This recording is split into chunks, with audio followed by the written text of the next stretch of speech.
Welcome everybody. I'm Joe Tarantino and I'm here with Matt Fitzpatrick. We are in Sea Pines Resort in Hilton Head Island. And Matt, it looks like we have a great week weather-wise. And Hilton Head, I think you know, is one of the places that our family has spent a lot of time at over the years, vacationing with our family since our children were younger. I know you have some affinity for Hilton Head as well, and was wondering maybe if you could share that with our viewers. Yeah, absolutely. I love coming back here. I spent many a family holiday here, and you know, I think this is my 7th time playing this tournament now. Used to watch it as a kid when we came on holiday, and you know, to get to play this golf course and playing the Heritage, it's always a fantastic week.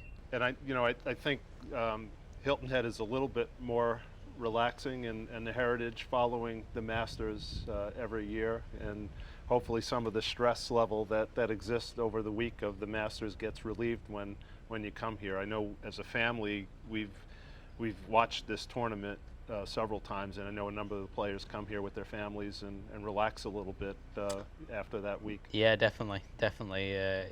You come down here and it's hard to believe that you're playing a golf tournament after last week.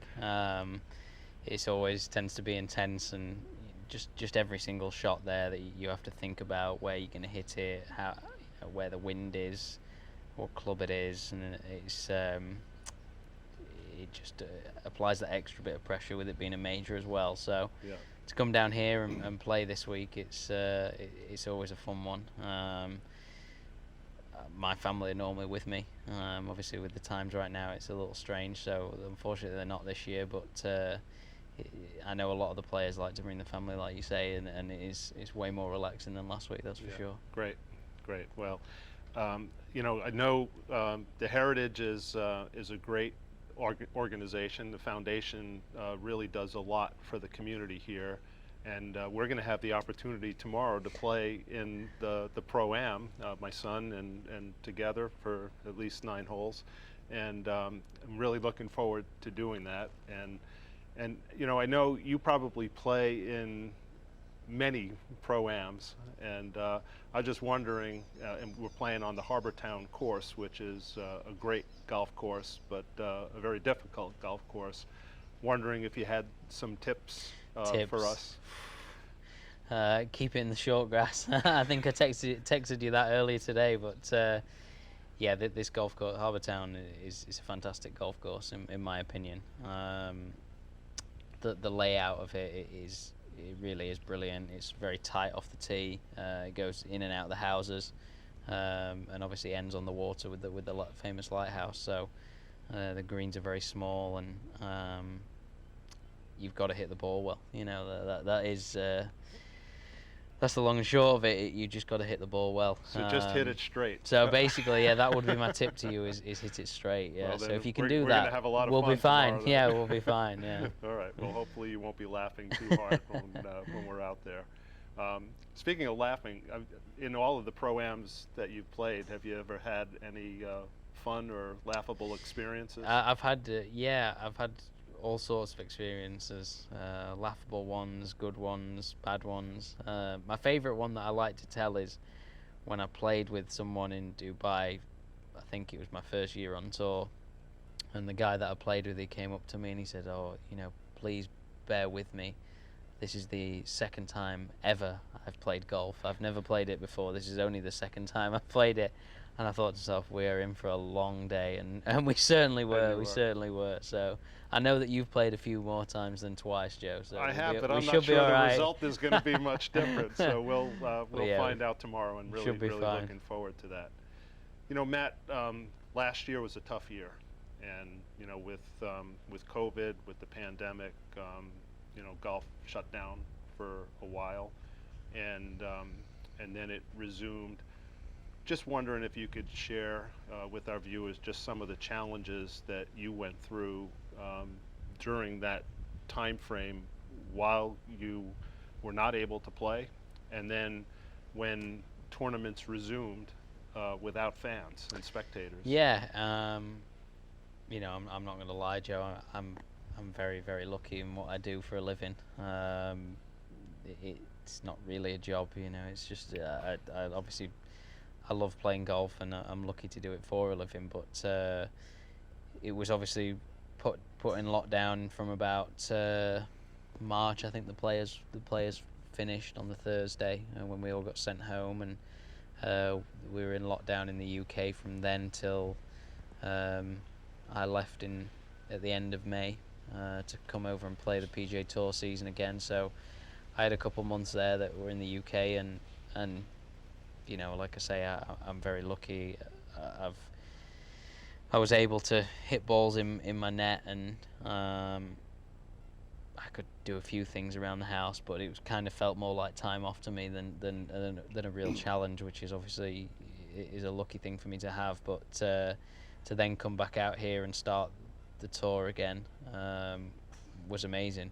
Seeing familiar faces again, catching up with people, playing tournament golf, getting in competition mode again. It was fantastic, and I have to give a lot of credit to the PGA Tour, to get the tour off the ground again and up and running with the testing policies that they had in place, and everything. It was fantastic, and it was great to be playing again. I felt awkward when you were in New York for the U.S. Open, and we really wanted to get together for dinner one night, and then I kind of caught myself and said, you know what, this is not the right thing to do. So we ended up having a Zoom call with Eileen and I, that's right. which was great. But it was just like you were so close to us in terms of distance. Crazy. And, we just couldn't be together. Crazy. But, tell me, I mean, obviously now spectators are coming back, although in lower numbers for all of the right reasons. Does that influence your game in any way? Hopefully for the better, yeah. I much prefer having spectators out. I'm going to be honest. The first few weeks it was a little bit weird. Then you get used to it, and you think, oh, this is quite nice actually, a bit of peace and quiet. But when you get in the heat of the moment and you're trying to win a tournament and it's quiet, it's difficult to. It's just very strange to sort of process what's going on, I guess, and having the support of the crowd when you are in that moment that you're trying to knock off a tournament and compete against the other players, it's massive. You make that 20-foot birdie putt or chip in or hit a great drive, and just having that support from the fans is just really nice. It's a nice positive boost, and it keeps you going. Well, you had a big positive boost at the end of last year in Dubai when you won the tournament there. Just tell me a little bit about how you felt and what that meant to your game, and obviously a great finish to the year. Yeah, it was amazing. The game is amazing in itself, the game of golf, because literally 3 or 4 weeks earlier was the Masters, and I played terrible. I played really, really poorly, and I said it to my coach, Mike Walker, that not that I didn't think I'd ever get it back again, but you go through, you think about this, and it's like, well, I wasn't hitting it great. It feels very uncomfortable. How is that going to get better? And we spent a lot of time the week after at RSM practicing, and then I saw him a few times before I went to I saw him in Dubai, but before the tournament, and we worked on a few things, and we found a few things that I could take into the tournament, and I just got a feeling, and it clicked, and before you know it, Sunday I managed to pull it off. So it was it was an amazing end to the year. Spectacular. What did you do at home to celebrate?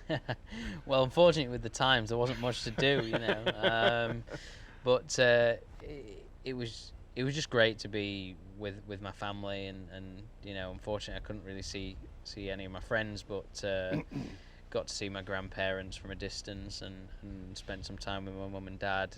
They met my girlfriend and stuff as well, so that was quite nice. We had a couple of dinners.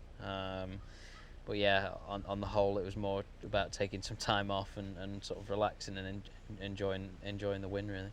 Yeah, great. Great. Well, and I think, that obviously leads into the beginning of this year. I know you spent some time in the United Arab Emirates for a couple of tournaments, and then you've come here to the U.S. and you've played just amazing golf for Thank you. for the last few months, and have gotten off to a great start. And I also know that you're not the only one in your family that plays well and has won some tournaments. And Yeah. your brother Alex, who I think plays at Wake Forest, Yep. has just won a big tournament recently.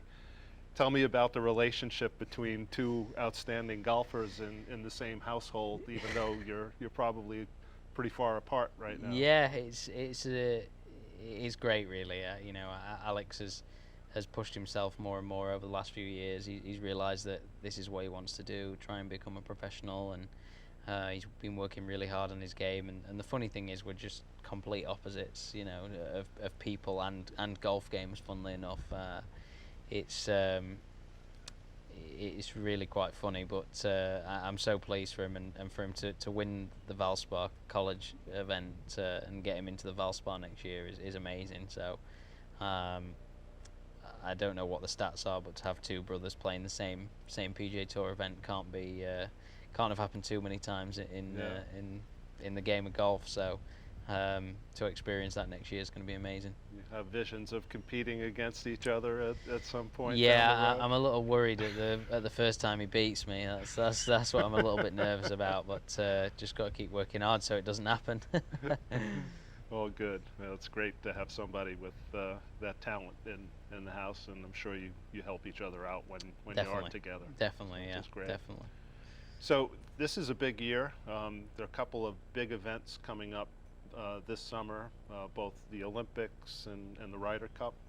And just curious, obviously with the Olympics, not having international spectators, and just kind of what your view is on either attending or playing there. Yeah, how you feel about that? It's an interesting one. I think I'm still a little bit undecided for now, after hearing the news about no international spectators, and there's a few rumours going around about where the golf course is in relation to the Olympic Village. I'm not 100% sure what is going on, and I want to look into that first, to be honest, because I think for me personally, going to the Olympics is yes, I would love to win a gold medal, but I think it's just as much about the experience, being amongst the athletes, seeing the other Olympic sports, and being there for that. And I think if that's sort of taken away, it's kind of just like any other golf tournament, other than winning a gold medal, really. But I'm gonna have to think about it. It's definitely something that I want to do in my life, whether it is this year or whether it's another year. But I just need to sort of have a think and and see what is decided on nearer the time, really. Well, it's certainly understandable. I mean, I think kind of both of us growing up watching Olympic sports and watching all of the fanfare that surrounds an Olympic event with all of the spectators. And the definitely. fact that is going to be different this Definitely. year, I'm sure, certainly enters into the equation of of deciding to go or not. So how do you feel about the Ryder Cup? Do you have the same sentiments? Well, I heard a little rumor that it's going to be full capacity, so that is going to be very interesting. So far, I'm in on the world points list. So far, I'm making the team. Hopefully, just finish that off a few good results and over the coming weeks, and that should cement my place in the team. But there's nothing I'd love more than to represent Europe and play the Ryder Cup. I didn't have my best experience last time, but obviously looking to change that this time. I hope you know that I'm in a conflict position I do when know it that. comes to the Ryder I Cup. do, for sure. I do. We'll have to have a chat about that before Okay. the event, I think. Absolutely. When you think about the history of the Ryder Cup and all of the great players that have played in that event, is there anybody that you look to as somebody, as a role model that you would kind of wish you could have played with? I over think time? the there's two really. One that I am lucky to still play with. I love playing with Sergio Garcia. Played with him at the Players a few weeks ago, and his ball striking is phenomenal, really is.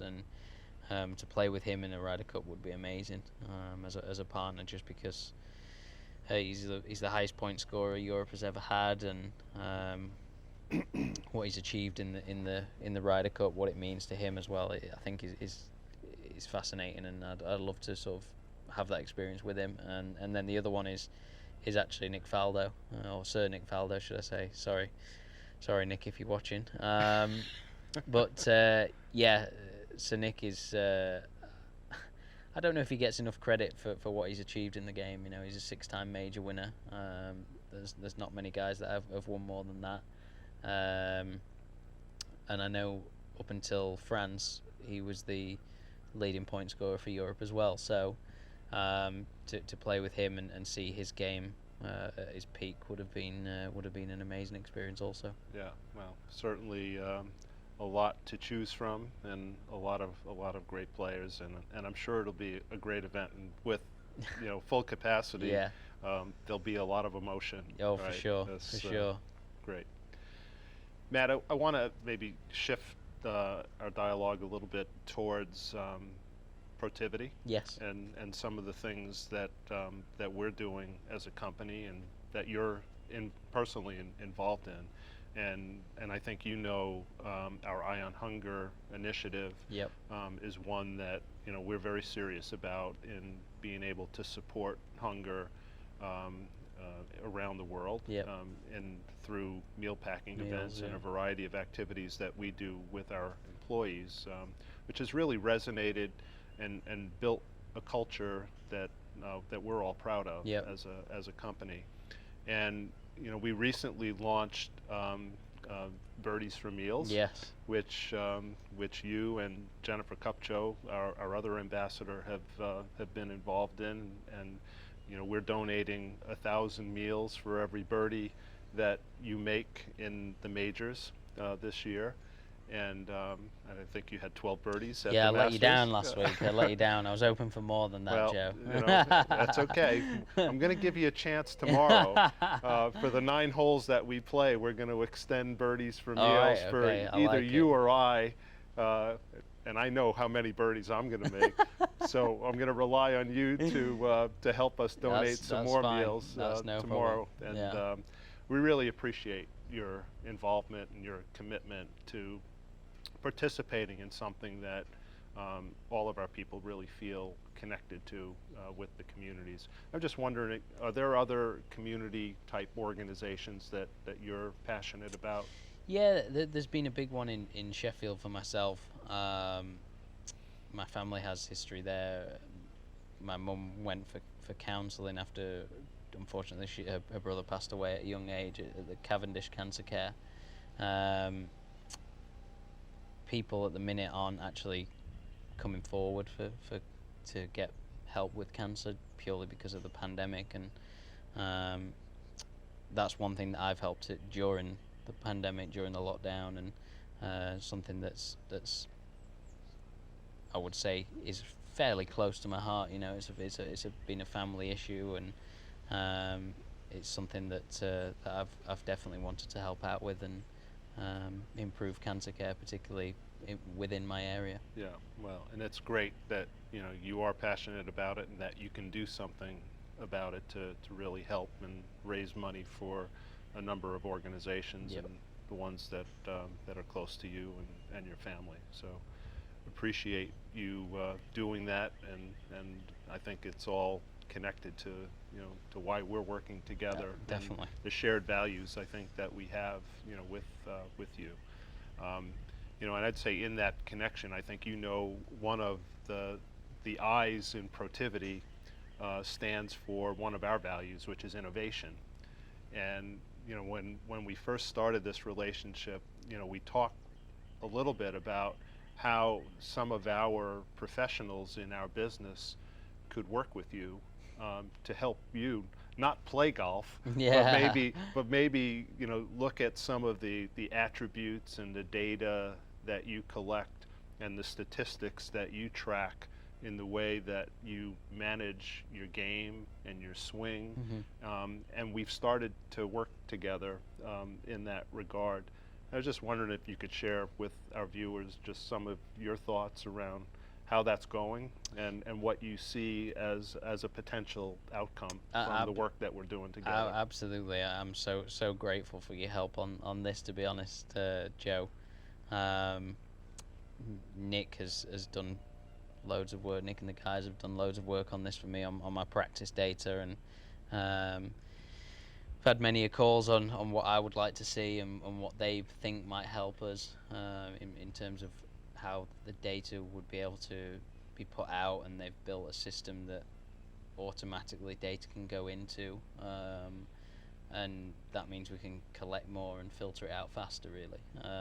And that's been the big thing of late that we've been speaking about, and I think I'm due a call in the next 3 weeks to them actually to discuss a bit more, but just trying to see what the difference is in my practice data compared to my on-course data.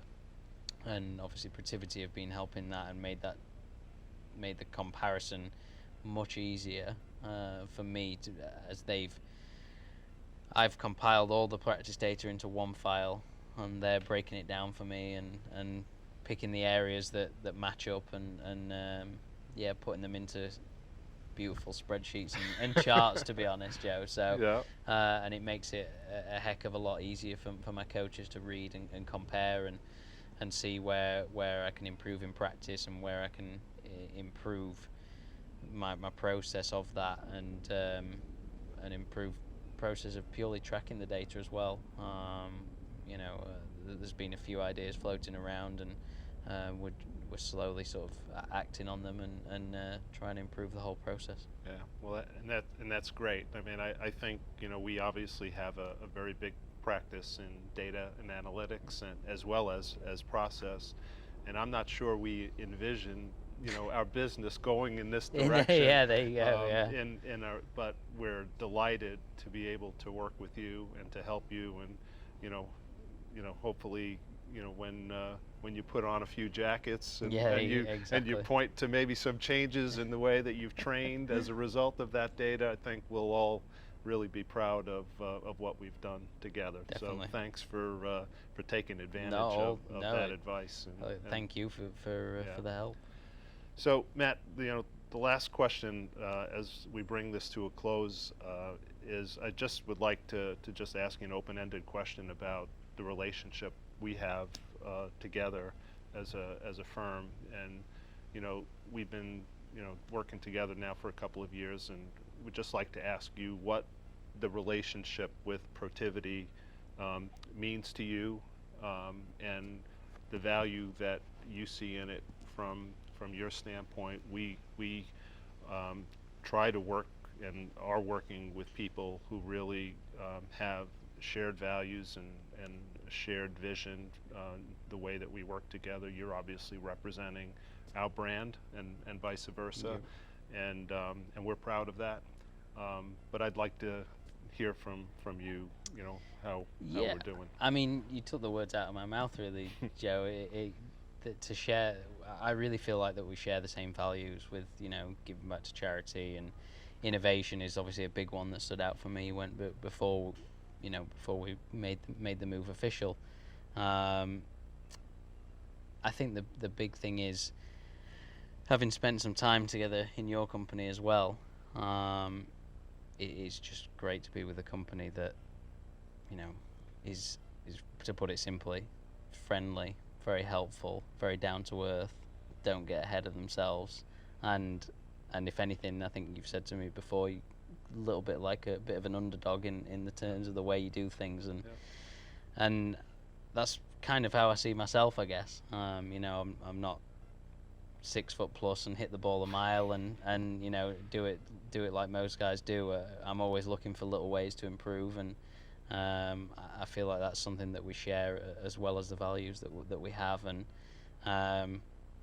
you know, it's an honor to have the logo on my sleeve and represent you guys on the golf course, and something that I want to be able to do for all my sponsors is do them proud and be very respectful on the golf course and do the right thing. So yeah, it's a great relationship, and hopefully there's more to come. Well, great. Matt, thank you. Thanks for taking the time for being with me today. Congratulations on your career to date. You've got a bright future ahead. Thank you. I know much more runway and many more jackets and awards that tournaments to win. And I do hope that some of that innovation that we're working on with you in terms of data will get you scored a little bit lower. Absolutely. And maybe you can give me a few tips tomorrow that'll help mine, because I'm not sure there's a lot of data that's going to help my swing. But look forward to it. Really appreciate Perfect. your time. Thank you, Jeff.